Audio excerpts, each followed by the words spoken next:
اس امت کا فتنہ مال ہے۔ دنیا کی محبت، مال کی محبت اس امت کی بربادی کا سبب اور ذریعہ ہے۔ اس لیے ہم دنیا کے ساتھ محبت اور دنیا کے ساتھ الفت کا ایسا ربط قائم نہ کریں جو ہمیں ہمارے رب سے غافل کر دے۔ دنیا کی محبت کیا ہے؟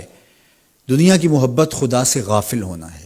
اگر کوئی بندہ خدا سے غافل نہیں ہے تو یہ دنیا کی محبت نہیں۔ جیب میں پیسوں کا ہونا یہ دنیا کی محبت نہیں، دل میں ہونا دنیا کی محبت ہے۔ تو جب دل میں مال ہے تو یہ دنیا دار ہے بندہ۔ جیب میں مال سے دنیا دار نہیں ہوتا اگر دل مال کی محبت سے خالی ہو۔ تو ہم اپنی ضروریات کے لیے کاروبار کریں، امور دنیا میں آئیں اور اللہ کی مخلوق کو نفع پہنچائیں، آسودہ اور خوشحال زندگی بسر کریں، لیکن ہمارا مقصود صرف اللہ کی رضا اور اس کی خوشنودی کو حاصل کرنا ہو۔ اگرچہ امت کا ایک کثیر طبقہ پورا دنیا دار بن گیا ہے، لیکن اس کے باوجود بھی امت کے ایسے افراد آج بھی موجود ہیں جن کا مطمع نظر آخرت ہے، جو اللہ کے لیے جیتے ہیں، اللہ کے لیے مرتے ہیں۔ رضا الہی ان کا مقصود ہے، ان کی منشا اللہ کو راضی کرنا ہے۔ اللہ کے محبوب علیہ السلام گزرے تو حضور کو ایک خوشبو آئی، تو جبریل امین سے پوچھا کہ یہ خوشبو کس چیز کی ہے؟ تو کہا یہ ماشطہ بنت فرعون کی خوشبو ہے۔ فرعون کی بیٹی کو ایک خاتون کنگھی کیا کرتی تھی، بناؤ سنگار کیا کرتی تھی۔ ایک دن اس کے ہاتھ سے کنگھی گر گئی تو اس نے کنگھی پکڑتے ہوئے کہا کہ اللہ کے نام سے برباد ہو فرعون۔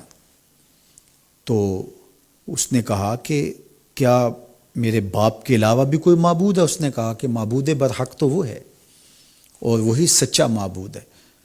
تو جب فرعون کو پتہ چلا تو اس نے اس کے پورے خاندان کو اذیتوں میں مبتلا کر دیا۔ 2 اولادیں تھیں اس کی اور ایک شوہر تھا، تو اس کو ایک کڑاہے کے اندر تیل ڈال کر کے اس نے اس کے بچے کو ڈالا، پھر دوسرے بچے کو ڈالا۔ یہ ایک ماں کے لیے کتنا سخت ہوتا ہے۔ ماں کا دل تھوڑا ڈولنے لگا تو بچے نے وہاں سے آواز دی کہ امی حق پر مستقیم رہنا، تو سچائی پر ہے، تو حق پر ہے۔ تو کہا کہ یہ اس ماشطہ کی خوشبو ہے جو مشکل حالات کے اندر بھی حق پر مستقیم رہی، حق پر ڈٹی رہی۔ صداقت پر، سچائی پر، حق پر مستقیم رہنا، مشکلات کے باوجود۔ مشکلات نہ آئیں تو آسان ہوتا ہے بات کرنا، جب مشکلات کی بھٹی میں ڈالا جائے تو پھر نکھر کے کوئی سامنے آتا ہے کہ وہ کچا تھا یا پکا تھا، پختہ تھا یا خام تھا۔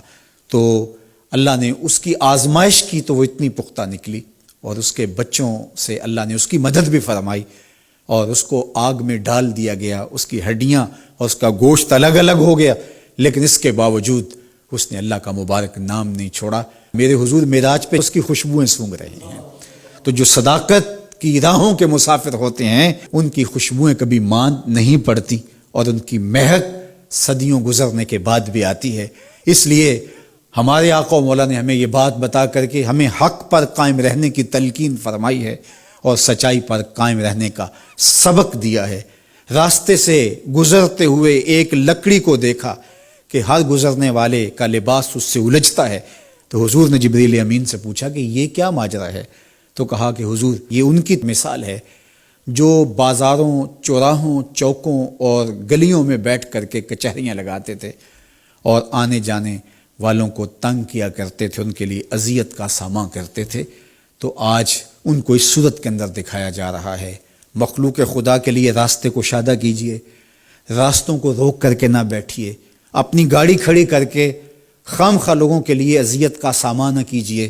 ہم دیکھتے ہیں کہ 15 فٹ کی تنگ سی گلی ہے اور ہم 10 مرلے کا 5 مرلے کا گھر بنایا ہے، اور ہر چیز ہم نے گھر کے اندر بنائی ہے، صرف 3 سیڑھیاں بنانے کی جگہ ہمارے گھر کے اندر نہیں ہے، موٹر لگانے کے لیے، نلکا لگانے کے لیے، پمپ لگانے کے لیے اندر جگہ نہیں ہے۔ وہ ہم نے اس چھوٹی سی گلی کے اندر سے راستہ روک کر کے دونوں اطراف سے، تو ہم نے آنے جانے والوں کو اذیت اور تکلیف دینے کا مزاج بنایا ہوا ہے۔ راستے کو کشادہ کرو، راستے صاف رکھو، اور لوگوں کے لیے آسانیاں اور راحتوں کے سامان کرو۔ جو لوگوں کے لیے آسانیاں پیدا کرتا ہے اللہ اس کے لیے آسانیاں پیدا کرتا ہے۔